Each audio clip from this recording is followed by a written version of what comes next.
Hello and welcome to whatever this channel is. If you're wondering what you're doing here, so am I. But today I'm gonna be diving into how I turn one of my clients, John, into, wait for it, this blue weird furry mermaid thing inspired by the Animorphs. This isn't the first time that I work with John either. I've had the pleasure of working with him on other projects as well, and I've bathed him in beans, like covered his entire body in beans. I'm in the beans! I've made him into Shrek, and working with him, I've just done a bunch of odd and unusual things, but I've also worked with a lot of other unhinged artists. I mean, creatives.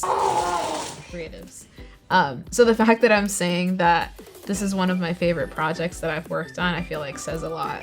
And I recorded it for your viewing pleasure and as documentation of my crimes. But before I show you how I turned John into this weird alien thing, let me take you back. Before anything gets started, whether it's film, TV, commercial, or even a YouTube video, there has to be a pre-production meeting where the entire team kind of comes together and organizes, discuss, and coordinates what are the necessary steps in order to make this project happen. But since it's a JonTron production, that typically means it's just 3 people, which is me, Andy, and John. And John wanted to be creative this production, and he was actually referencing the show called Animorphs. They also have books, but honestly, I've seen the memes of Animorph, but besides that, I have no reference to what the show is or what the books entail. So since this was heavily inspired on Animorphs, the design and the recreation of the scene was pretty straightforward. But the real challenge is how we were gonna shoot this in such a short amount of time. Did I mention that we have to get all of this done in 2 weeks and it's the holidays?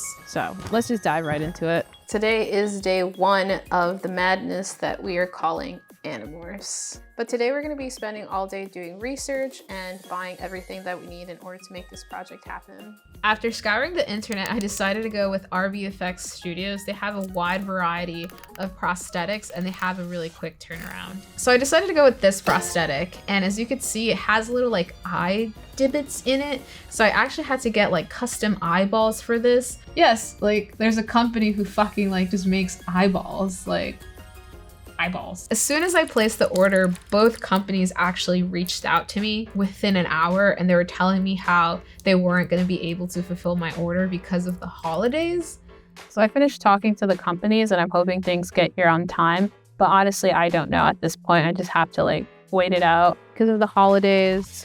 It's been a little harder. And at this point, it was out of my hand and their hands, and I just kind of had to sit back, cross my fingers, and hope that it'd get here in time. So the first hurdle that I'm gonna have is actually making the fursuit. Since John was gonna be in a makeup chair for 3 to 4 hours, I kind of doubted that he wanted to sit an extra hour and let me place individual hairs on him for another hour. So we opted to just make it a fursuit, even though I would have done it in a heartbeat. We have to get this done in 5 days. So I had to figure out if I was gonna buy it, find it, or make it myself. So I decided to go to Joann's to see if I could actually find the materials that I need to make this fursuit.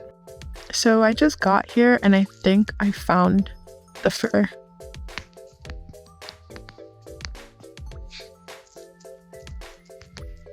I'm done with Joann's, but I do have to go grab some food. So almost done with the day.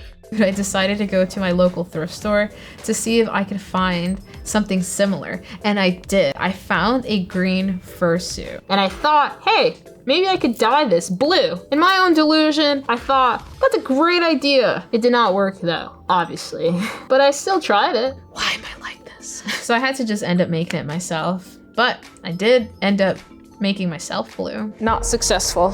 No one needs to know that I killed a Smurf. Since that didn't work out, I had to make the fursuit, and I decided to do it in my bedroom. The fur kept going everywhere, and my cat decided, oh, this is like the perfect time to attack Maria and everything on site. See this? It like sheds everywhere. These little blue guys everywhere. Probably inhaled all of this for a week straight, but luckily I finished it. So I was a little nervous that there was a possibility that we were gonna shoot the next day because I didn't receive any of the packages except the prosthetic. So fingers crossed, I get some packages tomorrow. I got all my packages. Quite a bit. Hey. No, you do not eat the stuff. What am I gonna do with you? So these are the eyeballs. Ooh. So I'm currently driving to the office. So once we get there, we could drop everything off and hopefully we could start testing some stuff today. So now that I'm in the office, the only thing I have to do is drop everything off and have my set completely ready. I just want to be prepared. Once I was done setting up my station, I decided to help Andy out with the recreation shot and just helping him make sure that the set was ready for tomorrow, especially since it's such a big day. So today's the day that we're shooting the Animorphs video. Good morning. So I just got here. This is part of my kit. It's gonna be a really exciting day today. So I just finished setting up and everything looks super cool. I have all the prosthetics laid out. Have all my entire special effects kit laid out. Most important thing. All I need to do is wait for John to get here. All right, so John just walked in on set, so we have to get everything ready. And the first thing that I want to do is apply a bald cap on him. She's put that on my head. She wants to take me down a notch. Now, it doesn't have to be perfect because I already have this huge prosthetic that's going to go on top of his head. It just kind of has to cover his hair. Once I'm done with the bald cap, I just have to put this huge headpiece on. Go on, get my bulbous head on. Get my boob head on. Boob head. And add the little cute antennas on top. Around this time, John started getting delusional. You know how I know it's bad? Is when my brain just starts automatically playing what you say, like automatically. I don't even think that joke is funny. That SNL joke was never funny. Like when I'm thinking to think, I don't even think of that song. It automatically, it goes to like a reptile part of my brain. I lost my hair in a baking accident, you see. My scalp was severely scarred. 4th degree burns down to the chocolate chip. Well, I'm not chocolate chip cookie. Yeah, just someone who eats them. After the 3-hour mark of just staring at the void, I feel like anyone would kind of go a little bit insane. All I have to do is make sure that all the pieces are secure and they're able to actually move with his facial features. The last part is definitely my favorite part, and that's coloring and making everything look really nice. So I made it like this dark blue color, and I used a lot of PAX paint, and I stippled a bunch of color and made it super realistic, so I was really excited about that. And then I added the little eyeballs at the end. Oh, you fucker. You What? scared me. What's wrong? You scared me. I was gonna make this bigger. This is like alien autopsy footage. What are you doing? This is disgusting. I hate this.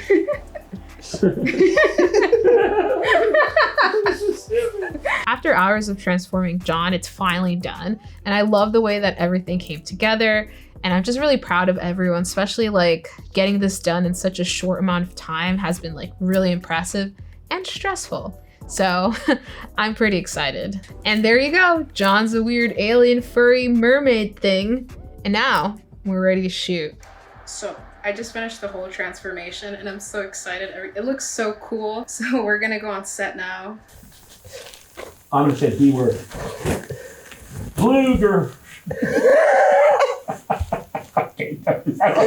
Seeing a weird furry alien mermaid consume a Wendy's sandwich is probably the funniest fucking thing that I've seen in my life.